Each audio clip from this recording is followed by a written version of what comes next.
Shooies!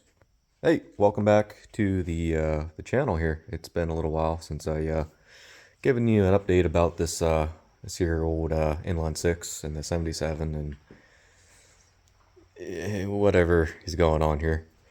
The poor man's restoration is no more. So upon further teardown here, I started noticing some things wrong that I'm not going to say that I noticed. For this fella right here, it was a little bit more knowledgeable people when it comes to this. And they came up and they were looking at it and they let me know how fucked I was. And it turns out this thing is just completely just done. This truck has a lot of use out of it, and the engine was just worn down.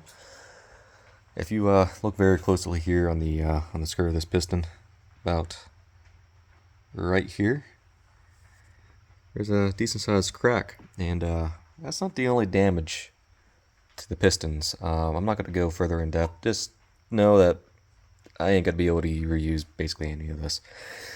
And also the crank on this has a lot of play, so which indicates that it's going to need tore completely out, taken to a machine shop, and gone through. I think there was a like part one. I was like, who needs a machine shop? Well, you need a machine shop. There's just no way else around it.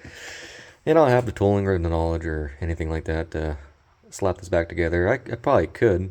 It just probably be a waste of money, and yeah, it'd probably run not very good and might come apart. So we're just gonna avoid that.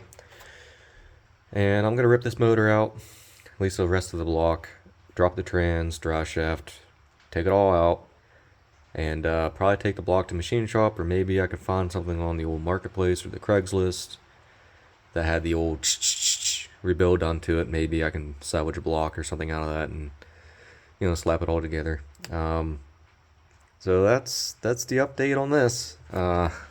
Just we're fucked. But in the meantime, I'm currently in another project. So this is my 1997 f350.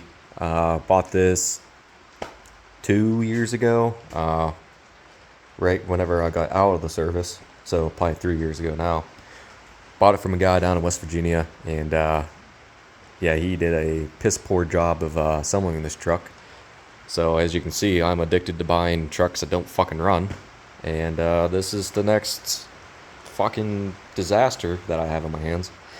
So right now I have the entire rear end tore out of this, the differential. And I got a new Eaton here with the posi track differential. I was in the process of slapping together. Was able to put the bearing onto the pinion. But for the differential, tried heating up the bearing in an oven. It went on a little bit, then it started cooling down rapidly. No further. So I'm going to take this into where I work and use a press and press it the whole way down. And I decided, you know what, I'm just going to turn up the heat and see if I can get the other side in. At least I don't have to worry about one side. And if you guys wondering what happens if you turn the oven up to 500 degrees and you let a bearing sit in there for a little while, and you accidentally have a little bit of brewskis and you forget about it. This is what happens. The bearing heats up beyond the point where it's supposed to heat up, and you just lose all your curing process whenever they make these bearings, or the hardening process. So this guy is junk. So went on the old Bronco graveyard and hopefully have a new set of bearings here for her. And I can continue slapping this back together because I need this truck to fix this truck. And that's basically where we're at. And I can also use the space of ripping this truck apart, you know, in the bay that this truck's in. So, yep, shit out of luck. But let me get this differential set up, the old one, and I'll show you the damage that happened to it. Alright, now with the ghetto ass light job here, I'm going to try to explain to my knowledge what happened. So here's the old pinion. take a nice good look at that. You see how it's just, destroyed, basically, right? It's junk. And the old ring gear, just destroyed. But here is the part where it really fucked me over because, I have a new carrier and everything, right? So, take a look down where the retaining pin is, and you notice there is no retaining pin that goes through into this bar here. It is just completely sheared off, and the entire housing, differential housing, is just wallowed out and unusable. So I think this is a multi-step process here of one too many burnouts, just giving her all the fucking ketchup and just moving her, destroyed. And I think another problem with this is so at the front axle it's a Dana 60, and if I climbed underneath that truck right now and I showed you the differential, you would just see shim material starting to come apart, which is very concerning. It's a good thing that you don't need four-wheel drive all the time, or else I'd be tearing that apart, but that's an entire process of tearing the entire truck apart, which I just don't have the capabilities in the shop to do right now. So I went to the rear and pulled the drain plug and started draining some stuff out of it because I was going to sell this. I was going to sell the truck, and put it towards this truck, or maybe go out and buy a newer truck. But I don't know. Something in my head told me I need to check this out, because whenever I was on the throttle and I let go of it, you'd have some clunking. So I knew something wasn't right. The drive shaft and everything felt tight, so I figured it was probably going to come from the rear end. That's why I was checking the diff fluid and everything like that, and pulling the covers off just to inspect it before I ended up selling it, because the only person that's going to be buying this type of truck is probably a young kid, and I didn't want to leave this guy, stuck with a project, or sell him a truck that I thought was good, and here 2 weeks later that the rear end blew out of it. So I just didn't have that on. I didn't want that on my conscience, basically. So yeah. So now we're fucked. So now I'm fucked instead of selling it to somebody else and having them be fucked with it. But anyway, that's just the way she goes. And in the process, I decided to pull the hubs off and inspect the bearings, which Ford uses a special nut to set the preload and everything like that, I'm assuming. And well, I don't got the socket for it because I have the socket for the f150s, but I guess this is just a bigger size. So as you can see, I'm just swamped with projects around here, and I'm also in the process of rigging some lights together in here to try to make things a little bit more brighter. That way I can work a little bit easier. And also, now that's going to collapse on me. That's a Harbor Freight jack stand. Anyway, so I'm going with the old Harbor Freight specials around here. I got the new vise, got this box, which is a clearance box.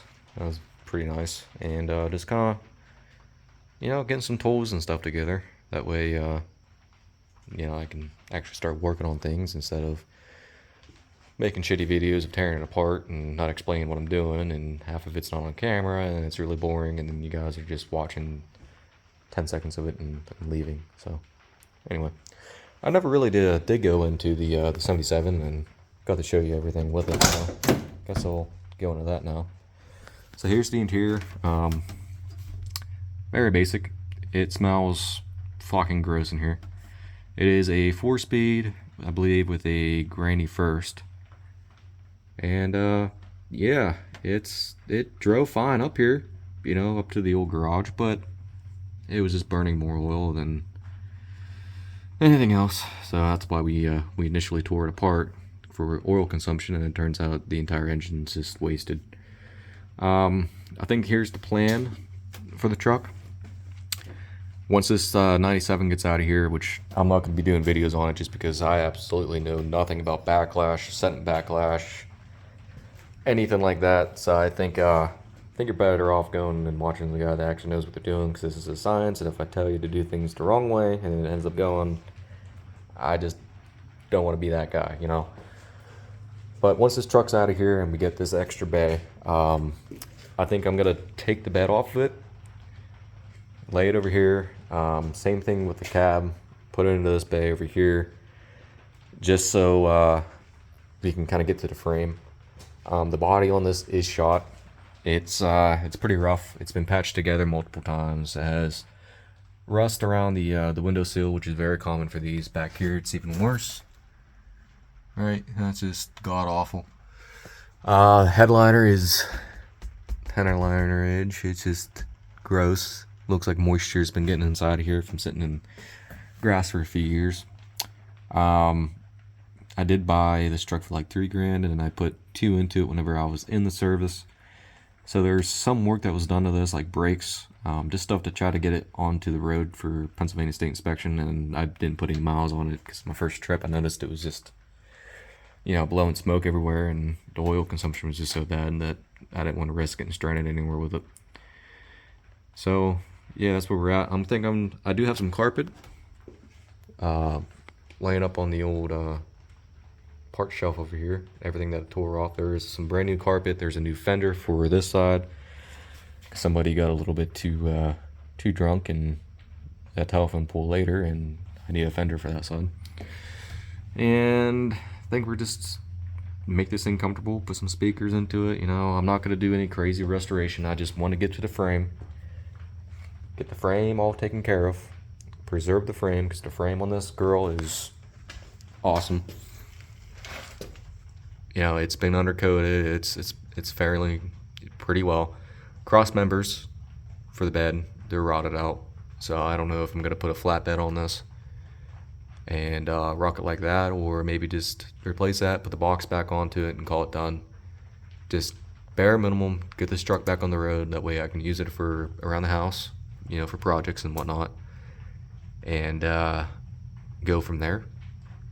But my plan is to have this truck be the main feature on the channel, and the diesel behind me, that's just work truck. I might do a video here and there on that, but I just figured you guys, if there's anyone really following me, would deserve a update on this. And yeah, anyway, hey, while we're at it, I might as well go over to the other side and show you the whiskey dent that I got on it. When I say whiskey dent, it's a little bit more than a whiskey dent. So this entire fender just got completely demolished and ruined the trim, which is a shame, but I went to the junkyard and I already pulled off a new trim piece for this side and new marker lights, just little things like that. And as you can see, the rest of the truck is not straight at all. This truck was taken to a tech school, like you would do in high school. They send you off to another school and they teach you a trade, basically. I went to the same tech school where this truck came from, and they did a restoration to this, and I use that very loosely. And they just they took whatever metal they could find and they just slapped it together. Putty, lots of putty, like noticeable putty. The bed itself has diamond plate just welded into it where there must have been holes in the bed floor. And just little things like that. It's just, this side's not that bad, but I guarantee you, putty the whole way around. The cab, the cab is shot. Just for the top of the window. The only way to really replace that is to basically cut the roof off and weld it back in, and that's just more work than what I want to do. You can easily just go out and just try to find a rust-proof cab. Once I start getting better off around here, getting tools and getting our house situated and starting in the move-in process. I think there is quite a bit of gap, which is probably explain where all this water's come from, getting into here. And I can't remember exactly where it's at. It's like somewhere on the cab there's quite a bit of gap. You can actually see it starting to. That's actually just flaking off. Looks like that's actually just putty cracking. And some new window trim and, well, I don't know. Just a lot of more money than what I have right now to put into this until this truck's finished. I'm trying to find the, oh yeah, did a really good paint job to this. That was on the trip up to here, it just started flaking, and as soon as the wind got a hold of it, it just started ripping it off. Yeah, right here, see the gap? So I wonder where all that water's coming in from. But yeah, it'd be what it be. Oh yeah, I want to show you guys something cool too before I end the video. This is a homemade bumper that I picked off of a friend whose grandfather built it back in the day, and it came off of a truck very similar to this. And I got it and washed it off the best I could. You know, I sprayed with a hose for about 3 seconds. And I went to Harbor Freight and I just bought the cheapest bed liner I could find and just kind of slapped it together. And does it look good? Nah. Will it protect it? Sure. And there's actually a little bit of grip from the bed liner taken in, so that's gonna help out. But this is gonna go on this truck for sure. I always like the look of homemade bumpers over the expensive $2-3 grand ones. I don't know why. It's just, I think they're cool. So this is gonna go on the truck. And yeah, this entire video has just been random. So hope you guys enjoyed. Hopefully you stuck around. If you did, let me know in the comments that you stuck around. Let me know what I can do better, what you guys like, what you guys hate. Yeah. Anyway, thanks for watching.